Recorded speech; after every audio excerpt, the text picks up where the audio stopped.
Sarah Johnson discusses her rewarding career as a firefighter and emergency medical technician. She shares what first inspired her to pursue a profession centered on courage, service, and helping others during moments of crisis. She describes the training, preparation, and commitment required to respond to fires, medical emergencies, accidents, and other unpredictable situations. Sarah also offers insight into the mindset needed to succeed in this demanding field. She explains the importance of remaining calm under pressure, thinking quickly, working as part of a team, and making critical decisions when lives may be at stake. This is All the Way Authentic. I'm your host, Kevin P. Henry.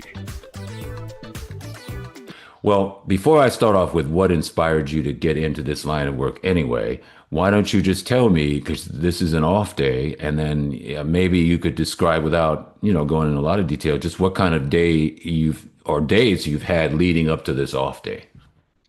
Yeah. So I worked a 48-hour shift, and then at my department, we work 48 hours and then we get 6 days off in between. Mhm. And then we have what's called debit days. So that's basically an additional day that I work every month. It's a 24-hour shift that gets plugged in somewhere on the calendar. Mm. So right now I'm in kind of right in the middle of my 6 days off. And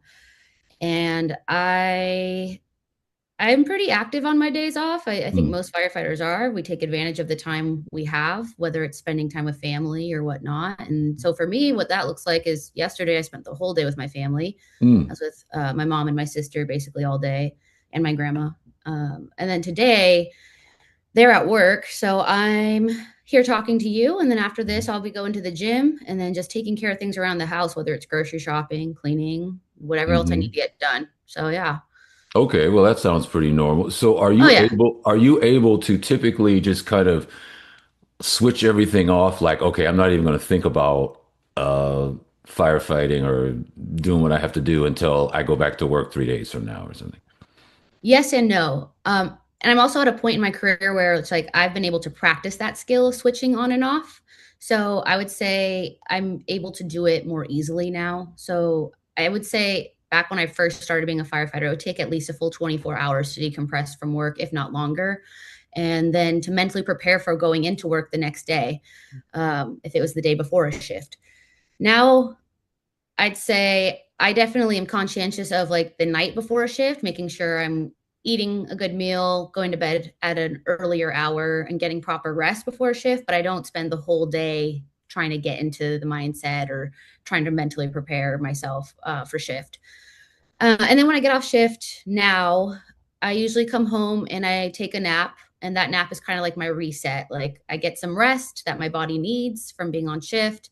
And then once I'm done with that, I take that first day off as kind of a rest day. So I usually don't go to the gym, and I use that day to catch up on whatever I need to around the home. Or if things are already caught up, which is rare, but when it's already caught up, I might just relax all day. And I think relaxation is just as important to some extent as being productive. So I usually take those days as more like a day to myself. So are you able to, if you've had a particularly hard call, for instance, are you able Yeah. to just, okay, I'm home now, I've got 3 days, and I'm not even going to think about that call where somebody maybe died or something really bad happened? Right. It'll definitely pop up. It's impossible to completely separate work and life. Even though I've gotten really good at compartmentalizing, there's still very traumatic calls that they'll surface. Just like at work, if you have something stressful going on at home, it might come up while you're at shift too. You're there long enough that like you can't fully separate your mind from both worlds. That said, I go to therapy. I'm a huge advocate for everyone going to therapy, but especially people who are first responders. I think it's like we wear PPE to protect ourselves from diseases, right? This is protecting our mind. For me, it's the same. I look at it the same way. This is a way to protect my mind. And so I go to therapy basically every week. And if I have a call from that week that I need to talk about, I will debrief that in therapy. And a lot of times I do pre process it before therapy and use therapy as kind of a way to kind of close the chapter on it and move on. But that looks like journaling, and kind of like digging through maybe the feelings I didn't get to address in the moment. Because in the moment on the job, you're not you're not accessing your feelings. You're That's all shut off temporarily, right? Because you have a job to do and people are relying on you to do your job. So anything you're feeling, anything that's stressing you out, that's completely not on your mind during that moment. And so it's kind of your job to go back then and realize, hey, that affected me, even though in the moment I was performing my job, and then to kind of dig through the root of that trauma and figure it all out on your own or with a therapist. I definitely recommend using a therapist. It's very helpful, someone to help guide you, a sounding board even. Um, and so that's kind of how I've been handling traumatic calls and situations, is a lot of journaling, a lot of talk therapy. Well, that's great. I mean, I couldn't agree more. And while you were talking, I was, for some reason, maybe it's just because I recently saw a photo of him, I was thinking of Captain Sully Sullenberger, and that plane that he landed in the Hudson River about 10, Right. 15 years ago. And I was remembering that in listening, because you can listen to the audio tapes, he was so calm about it. He says, "Well, okay, we have no engines, and yeah, we're going to be in the Hudson." And he said it like, "Oh, I'll be grocery shopping in a few hours," because he was, Just another Thursday. yeah, because he was managing to kind of separate and Mhm. separate the anxiety, the stress. He just put that to the side. And I think later on, probably when he got home, is when, a lot of times you see people when they're very calm, but then when they get home, their hands are shaking Yeah. because it's all been there the whole time, but now it's coming, Right. into your body and in your mind and everything.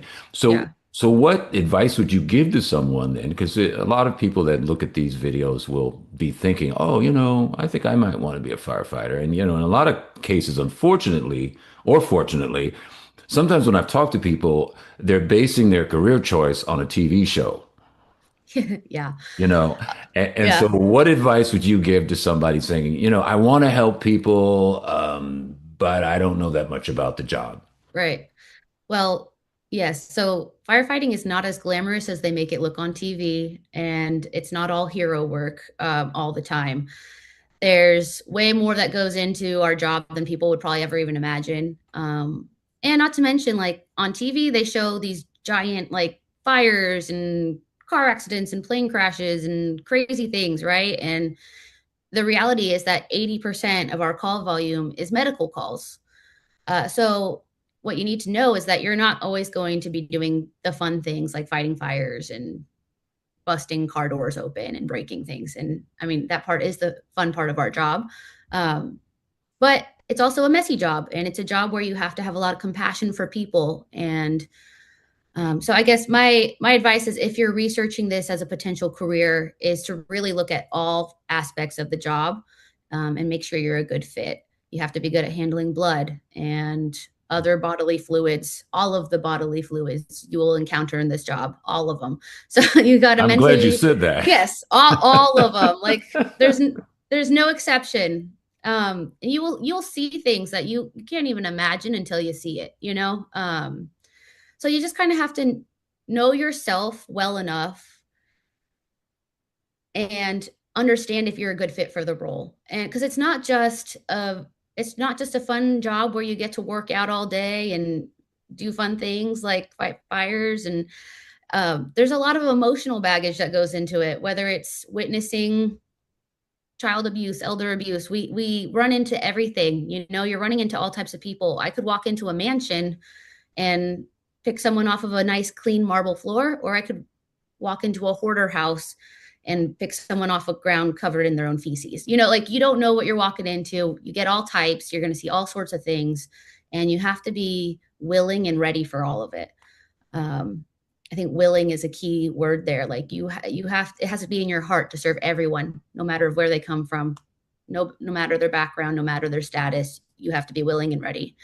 And so I think, like, I've had people come to me saying, "Hey, can you teach me how to get ready for this job?" And I always advise them to look into the medical side of things. Like I had my stepbrother wanted to do the job, and then he did a rotation during his EMT school at Harborview, and he saw a lot of blood, and he decided, you know what? I can't handle that. And so he decided not to pursue firefighting anymore. And I think it's really important to test your limits and test your boundaries before you go into the career to know if you can handle it, because it's it's a dirty job. It's a dirty job, and it's certainly not glamorous. And TV makes it look so glamorous, right? Like there's a bunch of beautiful people doing these epic things, and that's not the job. It's not epic all the time, and it's certainly not beautiful. So Mhm. but it is fulfilling. It's a fun job. You really do build a team. There's a lot of positives to it as well. And you have to, that's another thing I would actually say you need to be good at, is working in a team. Firefighting is all about teamwork, all about teamwork. So if you want to work alone, it's not the career for you. Yeah. Yeah, I think you just what you said, I think has a lot of clarity to it, and it really touched on several points that are so key, I think, to somebody making a decision. Because I quite honestly don't. So sometimes when I look at some of these shows, like I'm thinking of one in particular, Chicago Med, for instance, which kind of can get melodramatic and what have you, but they do get somewhat graphic in the operating room, and I'm thinking I could not handle that. Now I can bring somebody a glass of water, some tissue or whatever, and and push a wheelchair. But when you all of a sudden you start talking about people bleeding out and organs, that are sticking out of somebody's torso, and that kind of thing, I said I would Right. probably faint. So, given all that, what got you into this anyway? I mean, at what point did you wake up one night and say, "Oh, I want to be a firefighter," or what happened? Well, so my family always jokes that I'm basically like the Elle Woods of firefighting. If you've ever seen Legally Blonde, she's like, she wakes up one day and decides to be a lawyer. That's not exactly the case for me. I just kind of kept it under the radar until I was ready to go all in on it. I was thinking about it and thinking about it, and then one day I was just like, yeah, I'm going to do it. And so I told my family, and they're like, this is surprising and out of nowhere. To them it was, because in my I tend to do that though, where I'll be thinking on something and then I'll make a decision, and then when I make a decision, it's go time, it's happening. But for me, what drew me to firefighting is I had lots of different types of jobs prior to this, and I always loved trying new things, and I enjoyed every job I've had in the past, to some regard, until I got bored of it. And I was trying to figure out, like, why do I keep losing interest? Why don't these jobs hold me? Why do I not feel fulfilled? Like, I was trying to figure out all those key points. And what it boiled down to was, I needed to be more challenged. And so for me, firefighting presented an opportunity to be challenged on all fronts, mentally, physically, emotionally. It's a challenge all the time. And it's dynamic. It's a super dynamic career. Things are always changing. You're always training. You're always learning and developing skills. And so this is the first time I've been in a career and I'm never bored.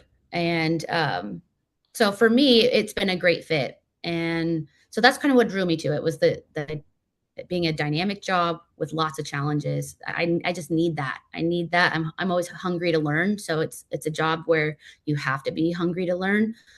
Um, and so for me, it's been a really good fit. And I would say if anyone has those qualities of like wanting something dynamic, wanting something where they're constantly learning, constantly being challenged, and enjoys a physical challenge as well, I think it might be something worth looking into.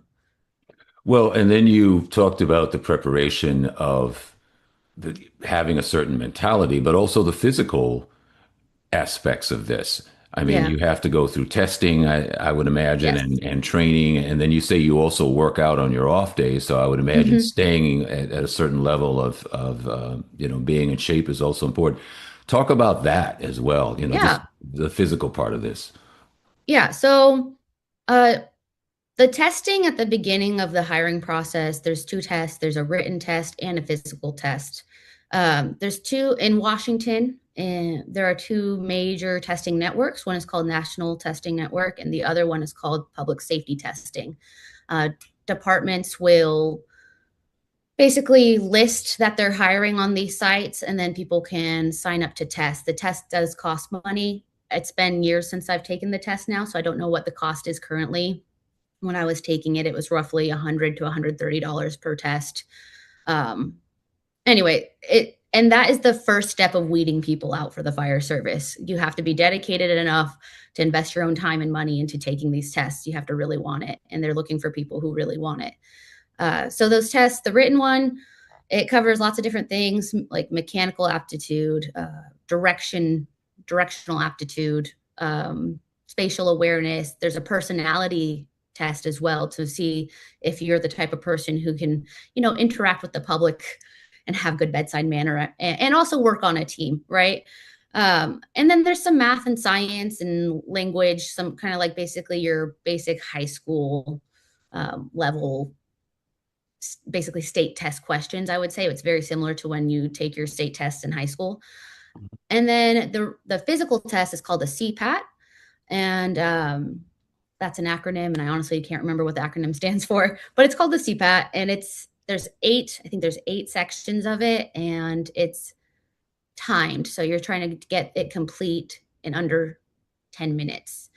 I took those tests twice, and that's just because they expire after a certain amount of time if you don't get hired, and then you have to test again to become eligible again for interviews and whatnot.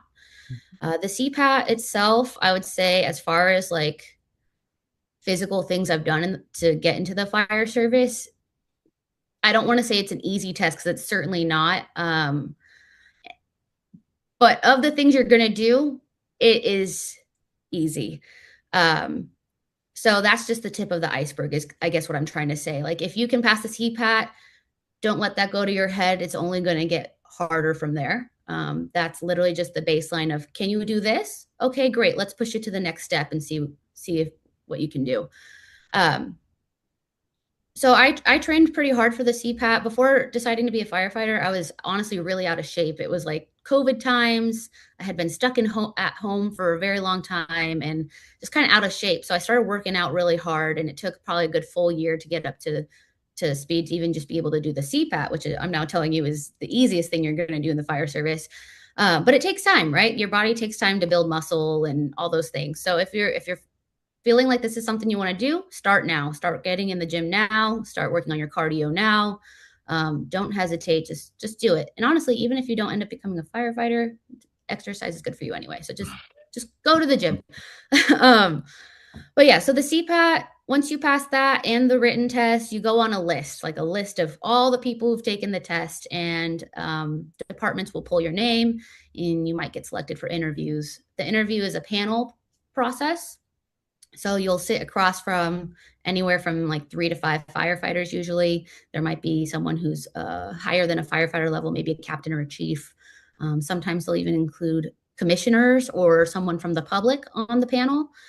And then you'll answer panel questions. Usually the first interview is a shorter interview. It's usually timed anywhere from 5 to 15 minutes, depending on the department. And you'll be asked a certain amount of questions. And then from there, they narrow it down. Some departments only do 2 interviews, and the next step would be a chief's, or some do another interview, a secondary panel interview, before you go to a chief's interview. So it's a long process. You have to be very dedicated. And I would say the panel interview, of all the jobs I've ever interviewed for, the panel interview is very intimidating. There's kind of this culture in the fire service when you're on a panel of like a poker face, right? So like, I have a hard time with that because I've sat on the panel before for hiring, and I smile a lot. And so I had a really hard time doing the poker face. So I ended up being kind of like good cop, bad cop with my coworkers. I was like, I'll just be good cop because I can't be bad cop. It just doesn't come to me that way. But those panel interviews are really important because that's what's going to actually get you the job. The testing is just to get on the list, to get the interviews. The interview process is the most important part to getting hired. And it doesn't end there, because once you're hired, you go to Fire Academy. In my zone, we have the South King County Fire Training Consortium, and we go to a 6-month-long fire academy. I believe it's about 20 weeks of fire, and then the rest of it is EMS, so EMT school. And that is where you are going to be physically pushed to your limits. And I always say it's the most fun I've ever had that I would never want to do again. Because because it's really fun, but it's super challenging and it's a grind. And you don't have like any time to yourself for 6 months, because if you're either at the academy doing the thing, or you're at home studying for it.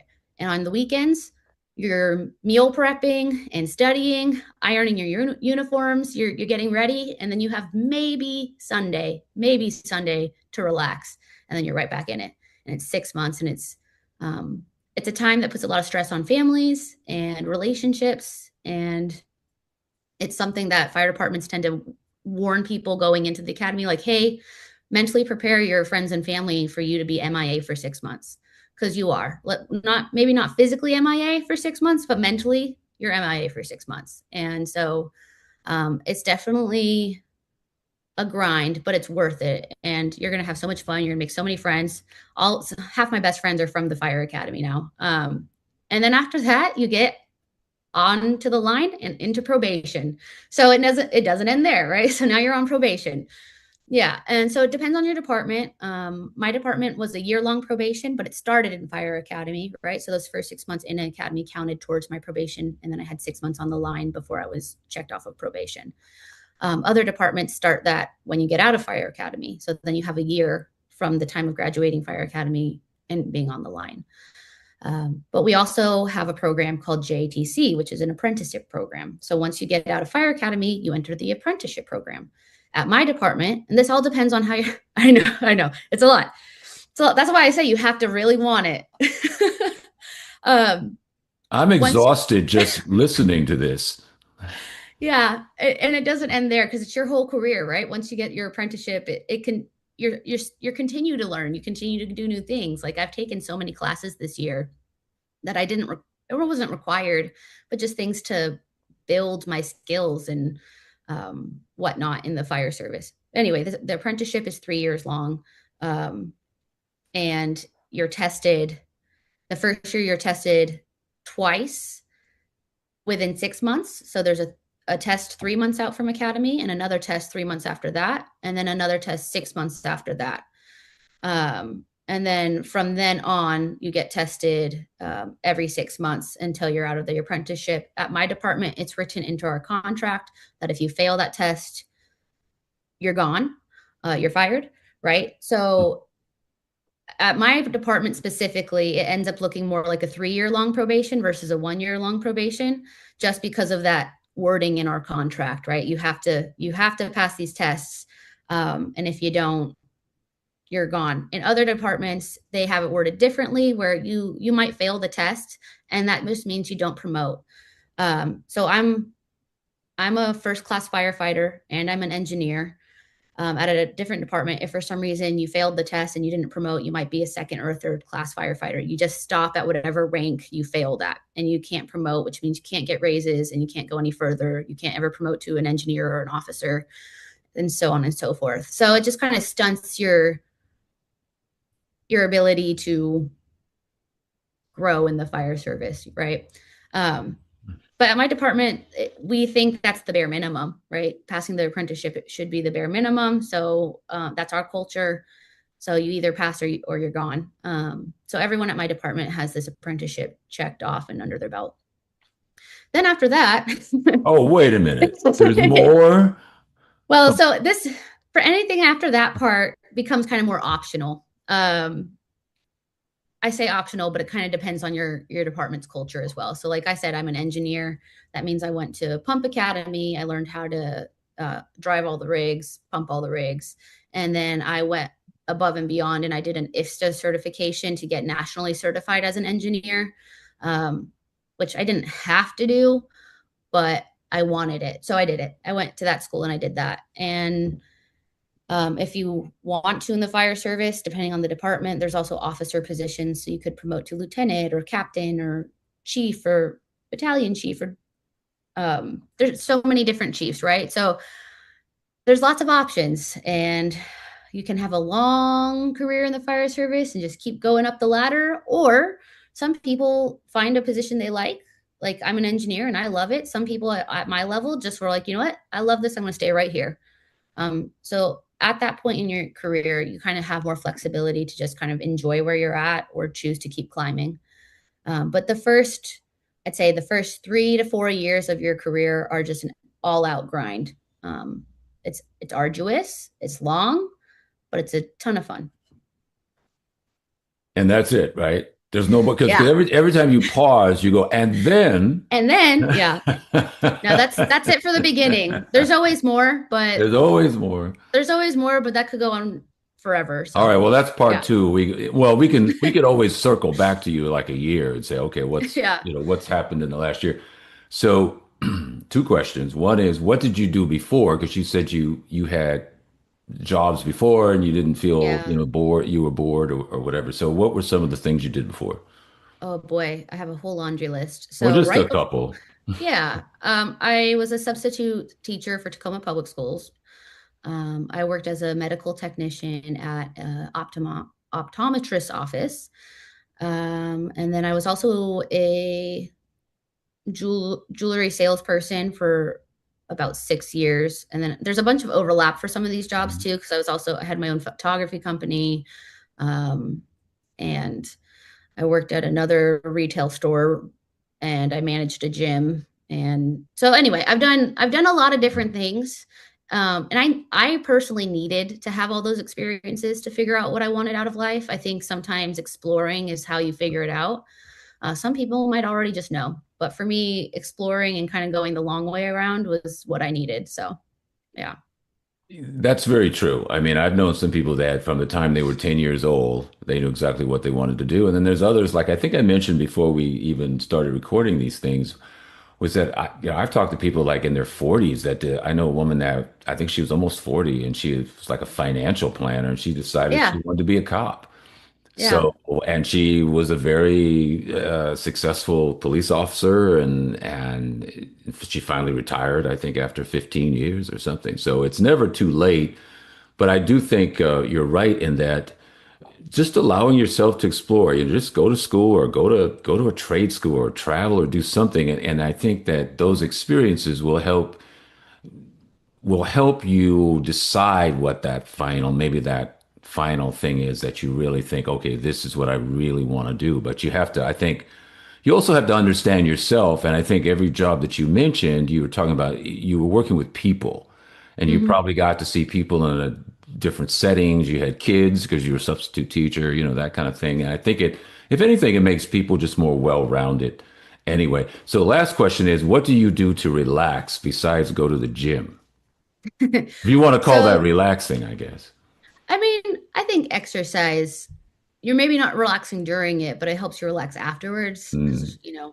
because, there's definitely body chemistry that goes all into that. But besides that, I do a lot of reading. Not everyone likes to read, but I do. And I make a lot of art. I paint, I draw. I think creative expression is something that helps me relax. And I just like working with my hands too. So it's a way to work with my hands that's maybe a little bit more delicate than the way I work with my hands at work. um, and then for me, I also just enjoy talking with friends and family. It's a good way to de stress and relax as well.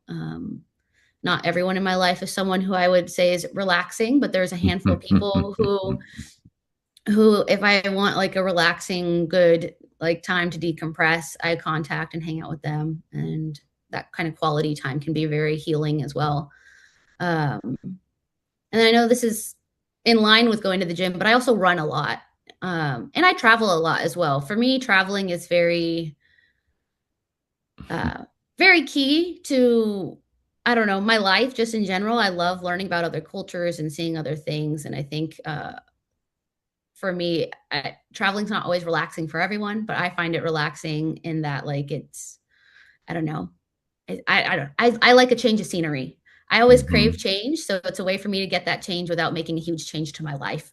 So, Well, you I'm know, I'm laughing to myself because you mentioned traveling not always it's sometimes being stressful for certain people, and you know what I'm thinking about, yeah, or who I'm I do. thinking about. Yeah, Sometimes, yeah, things can kind of go sideways when you're supposed yeah, to be out, you're absolutely. having a good Yeah. time. Is there anything you'd like to add? Um, hmm. I'd say if there's maybe like a piece of advice I could give to people, it's that some departments do ride-alongs. So if you want to kind of see what a day in the life of a firefighter looks like, maybe book a ride-along and go experience it firsthand. And firefighters are usually pretty happy to help people if they seem eager about getting into the job, and they can maybe help guide you with some test prep or interview questions and kind of give you some advice. And it's good to learn from many, many different people and different perspectives because there's not always just one single path into the fire service. So go talk to some firefighters. Yeah. We have been listening to an interview I conducted with Sarah Johnson, firefighter and EMT. On All the Way Authentic, I'm your host, Kevin P. Henry.